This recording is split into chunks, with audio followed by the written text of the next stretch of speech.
Hey guys, ಇವತ್ತಿನ ವಿಡಿಯೋದಲ್ಲಿ ನಾವು ಮೊಳಕೆ ಹುರುಳಿಕಾಳು ಸಾರನ್ನ ಹೇಗೆ ಮಾಡೋದು ಅಂತ ನೋಡ್ಕೊಂಡು ಬರೋಣ. ಸೊ ಈ ಮೊಳಕೆ ಹುರುಳಿಕಾಳು ಸಾರು ಮಾಡೋದಕ್ಕೆ ಮೊದಲಿಗೆ ನಾವು ಮಸಾಲೆಯನ್ನು ರುಬ್ಕೋಬೇಕಾಗತ್ತೆ. ಮೊದಲಿಗೆ ನಾನು 4 ಚಮಚದಷ್ಟು ಧನಿಯಾ ಪುಡಿ ತೊಗೊಂಡಿದ್ದೀನಿ, ಮತ್ತು 1 ಬೆಳ್ಳುಳ್ಳಿ ತೊಗೊಂಡಿದ್ದೀನಿ, 3 ಮೀಡಿಯಮ್ ಸೈಜ್ ಈರುಳ್ಳಿನ ದಪ್ಪದಾಗಿ ಹಚ್ಚಿಟ್ಕೊಂಡಿದ್ದೀನಿ, ಮತ್ತು ಒಂದು ಅರ್ಧ ಕಪ್ಪಷ್ಟು ತೆಂಗಿನಕಾಯಿ ತುರಿ, 2 ಟೊಮೆಟೊ ಅದು ಕೂಡ ರುಬ್ಬಕ್ಕೆ, ಮತ್ತು 1 ಪೀಸ್ ಚಕ್ಕೆ, ಲವಂಗ, ಹುರ್ಗಡ್ಲೆ, ಮತ್ತು ಒಂದು ಅರ್ಧ ಇಂಚಷ್ಟು ಶುಂಠಿನ ತೊಗೊಂಡಿದ್ದೀನಿ. ಇಷ್ಟನ್ನು ಕೂಡ ರುಬ್ಬೋದಕ್ಕೆ, ಮತ್ತು ಒಂದು 2 ಚಮಚದಷ್ಟು ಖಾರದ ಪುಡಿ, 1 ಚಮಚ ಖಾರದ ಪುಡಿಗೆ 2 ಚಮಚದಷ್ಟು ಧನಿಯಾ ಪುಡಿ, ಆ ರೀತಿ ಅಳತೆಯಲ್ಲಿ ತೊಗೊಂಡಿದ್ದೀನಿ. ನಿಮಗೆ ಖಾರಕ್ಕೆ ಎಷ್ಟು ಬೇಕು ಅಷ್ಟು ಅಳತೆಯಲ್ಲಿ ಖಾರದ ಪುಡಿನ ಸೇರಿಸ್ಕೋಬೋದು. ಮೊದಲಿಗೆ ಇಲ್ಲಿ ಒಗ್ಗರಣೆಗೆ ಬೇಕಾಗುವಷ್ಟು ಎಣ್ಣೆ, ಸಾಸಿವೆ, ಕರ್ಬೇವಿನ ಸೊಪ್ಪು ಮತ್ತು ರುಚಿಗೆ ತಕ್ಕಷ್ಟು ಉಪ್ಪನ್ನು ತೊಗೊಂಡಿದ್ದೀನಿ, ಮತ್ತು ಒಗ್ಗರಣೆಗೆ ಬೇಕಾಗುವಷ್ಟು ಈರುಳ್ಳಿ ಸಣ್ಣದಾಗಿ ಹಚ್ಚಿಟ್ಕೊಂಡಿದ್ದೀನಿ, ಮತ್ತು ಟೊಮೆಟೊ ಕೂಡ ಸಣ್ಣದಾಗಿ ಹಚ್ಚಿಟ್ಕೊಂಡು, ಮೊಳಕೆ ಹುರುಳಿಕಾಳನ್ನ ಕೂಡ ಕ್ಲೀನಾಗಿ ತೊಳೆದು ಸೋಸಿ ತೆಗೆದಿಟ್ಕೊಂಡಿದ್ದೀನಿ.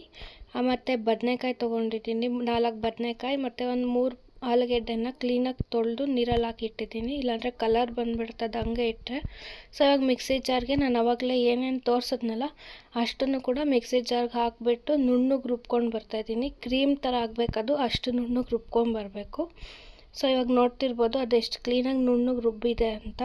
ಈಗ ನಾನು ಸ್ಟವ್ ಮೇಲೆ ಒಂದು ಪಾತ್ರೆನ ಇಟ್ಟು, ಪಾತ್ರೆ ಬಿಸಿ ಆದಮೇಲೆ ಅದಕ್ಕೆ ಬೇಕಾಗುವಷ್ಟು ಎಣ್ಣೆ ಸೇರಿಸ್ಕೊತಾ ಇದ್ದೀನಿ, ಆಮೇಲೆ ಸಾಸಿವೆನ ಸೇರಿಸಿದ್ದೀನಿ. ಇವಾಗ ಈರುಳ್ಳಿ ಮತ್ತು ಟೊಮೆಟೊನ ಕೂಡ ಆ್ಯಡ್ ಮಾಡ್ಕೊತಾ ಇದ್ದೀನಿ.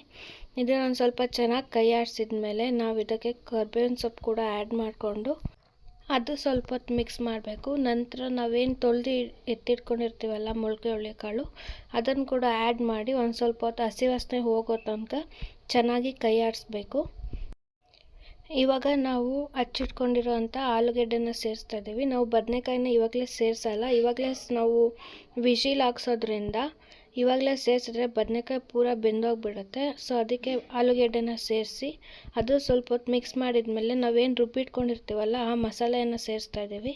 ಅದು ಕೂಡ ಅಷ್ಟೇ ಒಂದು ಸ್ವಲ್ಪ ಹೊತ್ತು ಚೆನ್ನಾಗಿ ಬೇಯಿಸಿದ್ಮೇಲೆ ನಮಗೆ ಎಷ್ಟು ಬೇಕೋ ಅಷ್ಟು ನೀರನ್ನು ಸೇರಿಸ್ಕೊಂಡು ಮುಚ್ಚಳ ಮುಚ್ಚಿ ನಾವು 1 ವಿಶಿಲ್ ಕೂಗಿಸ್ಕೊಂಡ್ರೂ ಸಾಕಾಗುತ್ತೆ.